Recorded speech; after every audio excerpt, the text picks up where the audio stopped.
तो वही जम्मू कश्मीर के पहलगाम में हुए आतंकी हमले में करनाल के रहने वाले लेफ्टिनेंट विनय नरवाल की आतंकियों में गोली मारकर हत्या कर दी। विनय अपनी पत्नी के साथ हनीमून पर गए थे। घटना की सूचना मिलने के बाद परिवार में मातम सा छा गया। विनय नरवाल की शादी कुछ दिन पहले ही हुई थी और अभी परिवार में खुशियों का माहौल ही था कि अचानक से खुशियां मातम में बदल गई। पहलगाम में हुए आतंकी हमले में कोची में तैनात भारतीय नौसेना के अधिकारी लेफ्टिनेंट विनय नवल, जिनकी उम्र 28 साल बताई जा रही है, जो छुट्टी पर विनय भूसली गांव के रहने वाले बताए जा रहे हैं और छुट्टी पर पहलगाम गए थे, लेकिन अब वो सेक्टर 7 के करनाल में अपने परिवार के साथ रहते हैं। विनय बीजेपी विधायक योगेंद्र राणा पहुंचे। उन्होंने परिजनों के प्रति सांत्वना प्रकट की।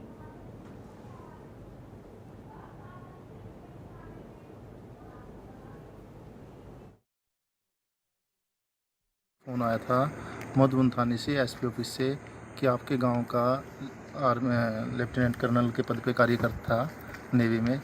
तो हमने कंफर्म किया कि हाँ हमारे गांव का बच्चा है और उन्होंने बताया कि ऐसे ऐसे दुखद घटना हो चुकी है। तो हमने जैसे ही पता लगा हमने कंफर्म किया, फ़ोनों पे बातचीत की तो पता लगा कि हाँ ये सच्ची घटना है। किस पोस्ट पे था ये?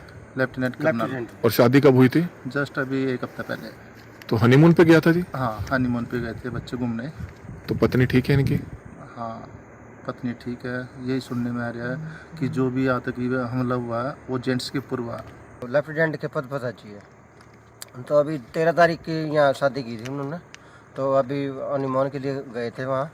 तो मैंने तो अभी पता चला जी, मैं फिर उठ के बाहर आया। मखा जी बहुत माड़ा जी, तो बहुत गंदा काम हुआ जी। देखो ये तो उनके साथ बदला लेने का काम है सरकार का। सरकार अगर डील ऐसे छोड़ेगी तो हमारे यहाँ बहुत गंदे काम करेगी। देखो पहले भी उन्होंने बहुत हमले किए हमारे देश पे, बहुत माड़ा सोच रखे। बहुत दुखद की बात है सर। 1 हफ्ता पहले तो मेरे शादी हुई थी, इनसे बात हुई थी मेरी। मैं 1 हफ्ता पहले तो शादी थी उनकी, तो उन्होंने बताया अभी हनीमून के लिए गए थे, आतंकी हमले में उनका मतलब ये हो गया। बहुत दुखद की बात है सर हमें भी, और सरकार से हम तो यही अनुरोध करेंगे कि उनके खिलाफ सख्त से सख्त कार्रवाई की जाए। अगर ऐसे लूज पॉइंट छोड़ देंगे तो ऐसे तो मतलब आतंकी हमले होते ही जाएंगे सर। ये तो नेवी में थे ये? हाँ जी नेवी में लेफ्टिनेंट कर्नल थे सर। तो शादी के बाद घूमने गए थे? शादी के दौरान ही सर, उसके बाद ही घूमने गए थे। शादी अभी हुई थी 1 हफ्ता पहले, 12-13 तारीख की शादी सर। यहाँ भी इन्होंने प्रोग्राम किया था और करनाल में बड़ी धूमधाम से शादी की थी सर। एक ही लड़का था उन बेचारों के पास, वो तो यहाँ से अब वहीं गए हैं शायद। एक बहुत ही दुखदायी खबर सामने आती है। जम्मू कश्मीर के पहलगाम में आतंकी हमला हो जाता है और उसमें 26 लोगों की निर्मम बड़ी बेरहमी से हत्या कर दी जाती है। वहीं अगर हम करनाल की बात करें, करनाल में भी एक लड़का जो था जिसका नाम विनय नरवाल था, उसकी भी जान चली जाती है। इस वक्त आप देख सकते हैं घर पर परिवार पर दुखों का पहाड़ जो टूट जाता है। असम से विधायक है योगेंद्र राणा, वो भी यहाँ पर परिवार के बीच में पहुंचे हुए नजर आ रहे हैं। विनय नरवाल जो कि नेवी में लेफ्टिनेंट थे और आपको बता दें कि अभी हाल ही में उनकी शादी हुई थी। शादी के बाद वो अपनी धर्म पत्नी के साथ घूमने के लिए जाते हैं जम्मू कश्मीर के पहलगाम में, लेकिन ऐसे में आतंकी हमला हो जाता है। उसमें से 26 लोगों की दुखद जान चली जाती है। हालांकि आपको बता दें कि असम से विधायक है योगेंद्र राणा, वो भी यहाँ पर मौजूद जरूर है। एक बार उनसे भी बातचीत करना चाहेंगे। योगेंद्र राणा जी, आप विनय के घर पहुंचे हैं, बहुत ही दुखदायी घटना है ये। निश्चित रूप से बड़ी दुखदायी घटना है। जिस प्रकार से विनय नरवाल जी जो एक नेवी के अंदर लेफ्टिनेंट के पद पर कार्यरत थे और 4 दिन पहले उनकी शादी हुई थी और वो अपनी धर्मपत्नी के साथ पहलगाम घूमने गए हुए थे, और जिस प्रकार से आतंकवादियों ने जितने भी 26 लोग जो वहाँ मारे हैं, एक एक से जिस प्रकार से उनका धर्म पूछ कर मारे हैं, ये अपने आप में घोर निंदनीय है। आज पूरा करनाल और पूरा नरवाल परिवार इस दुख की घड़ी में बहुत ही कहीं ना कहीं अपने आप को ऐसा महसूस कर रहा है। और ऐसी उसमें पूरी हरियाणा सरकार, माननीय नायब सैनी जी और माननीय मनोहर लाल जी, सभी की संवेदनाएं परिवार के प्रति हैं। और माननीय प्रधानमंत्री नरेंद्र मोदी जी जिस प्रकार से अपनी यात्रा छोड़कर बीच में आए हैं, और माननीय गृह मंत्री श्रीमान अमित शाह जी कल से ही कश्मीर गए हुए हैं और पूरी घटना पर नज़र रखे हुए हैं। निश्चित रूप से जिस प्रकार से पहले एक पाकिस्तान में सर्जिकल स्ट्राइक हुई थी, इस बार भी कुछ बड़ा होगा। और ऐसे ही सर्जिकल स्ट्राइक करके मैं माननीय प्रधानमंत्री जी कहना चाहूँगा, एक एक आतंकवादियों को मार गिराने की ज़रूरत है और पाकिस्तान से बदला लेने की ज़रूरत है।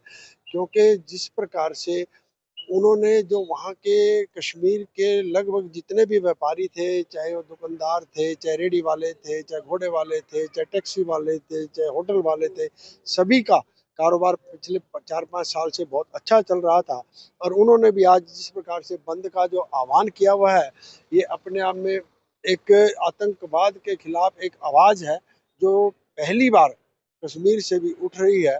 और मैं इस बात बड़े विश्वास के साथ कह सकता हूँ कि प्रधानमंत्री जी और हमारे गृह मंत्री जी इस घटना पर जिस प्रकार से नज़र रखे हुए हैं, कुछ बड़ा होगा, और इस जो इतनी बड़ी घटना है इसका बदला जरूर लिया जाएगा। एक टूरिस्ट स्पॉट है सर जम्मू कश्मीर, बहुत से लोग आते हैं वहाँ पर घूमने के लिए। हालांकि इनकी भी नई नई शादी हुई थी, शादी के बाद गए थे पहली बार घूमने के लिए। ऐसे में घटना होती है, पूरे देश में कहीं ना कहीं बहुत दुखों का पहाड़ टूट जाता है। निश्चित रूप से देखिए, आज जिस प्रकार से आप देख पा रहे हैं, करनाल में नरवाल परिवार है, इसके साथ साथ जितना भी करनाल शहर है, जितना भी हमारा जिला है, जितना भी प्रदेश है, चाहे पूरे देश के अंदर भी लगभग जो 27 इस प्रकार के जवानों की जिस प्रकार से निर्मम हत्या की गई है, पूरा देश इन परिवार के साथ खड़ा है। इस दुख की घड़ी में पूरी केंद्र सरकार और राज्य सरकार इन परिवारों के साथ खड़ी है। और मैं ये बात कहना चाहूँगा कि माननीय प्रधानमंत्री जी निश्चित रूप से इस घटना का बदला ज़रूर लेंगे, और इसी बात से पता चल रहा है कि जिस प्रकार से गृह मंत्री जी भी कल से कश्मीर गए हुए हैं, वो वाक़ई कुछ बड़ा होगा। और इस घटना की हम घोर निंदा करते हैं कि जो 4 दिन पहले जिसकी शादी हुई थी, उसके हाथों की मेहंदी अभी सूखी भी नहीं थी, और जिस प्रकार से ऐसी बच्ची को भी ऐसा अब इतना बड़ा दुःख जो हुआ है, उनके दादाजी कहीं न कहीं बेचारे सारा परिवार बहुत ही सदमे में है। तो मैं भगवान से भी प्रार्थना करना चाहूँगा इस परिवार को, ये जो इतनी बड़ी घटना हुई है, इसको सहन करने की शक्ति प्रदान करें। बिल्कुल, आप देख सकते हैं बहुत ही दुखदायी घटना ज़रूर हो जाती है। किस तरीके से 26 लोगों की बड़ी बेरहमी से हत्या ज़रूर कर दी जाती है। अगर हम बात करें करनाल के विनय की, जो नेवी में लेफ्टिनेंट के पद पर तैनात ज़रूर थे, 2 साल पहले वो पद उन्होंने हासिल किया था, और कुछ ही समय पहले 4 दिन पहले उनकी शादी हुई थी। शादी के बाद अपनी धर्मपत्नी के साथ वो घूमने के लिए जाते हैं, लेकिन वहाँ पर आतंकी हमले में उनकी जान चली जाती है। तमाम लोग जो उनके घर पर पहुँचते हुए नज़र आ रहे हैं, करनाल से विधायक की बात करें या असम से विधायक की बात करें, हालाँकि वो लगातार उनके निवास स्थान पर शोक व्यक्त करने के लिए पहुंचते हुए नजर आ रहे हैं। इंडिया न्यूज़ के लिए करनाल से मुकुस्ती। वहीं हरियाणा विधानसभा के स्पीकर हरविंदर कल्याण लेफ्टिनेंट विनय के घर पर पहुंचकर शोक जताया। इसके बाद वीडियो कॉल के जरिए मुख्यमंत्री नायब सिंह सैनी ने भी विनय के दादा से बातचीत की। सीएम सैनी ने ठोस कार्रवाई की बात कही, तो वहीं करनाल में सीएम नायब सिंह सैनी ने विनय के दादा को वीडियो कॉल पर फोन किया और वहां पर बातचीत की। विनय के दादा को सांत्वना दी, साथ ही ये भरोसा दिया कि कड़ी से कड़ी कार्रवाई इस पर की जाएगी, मुंहतोड़ जवाब दिया जाएगा।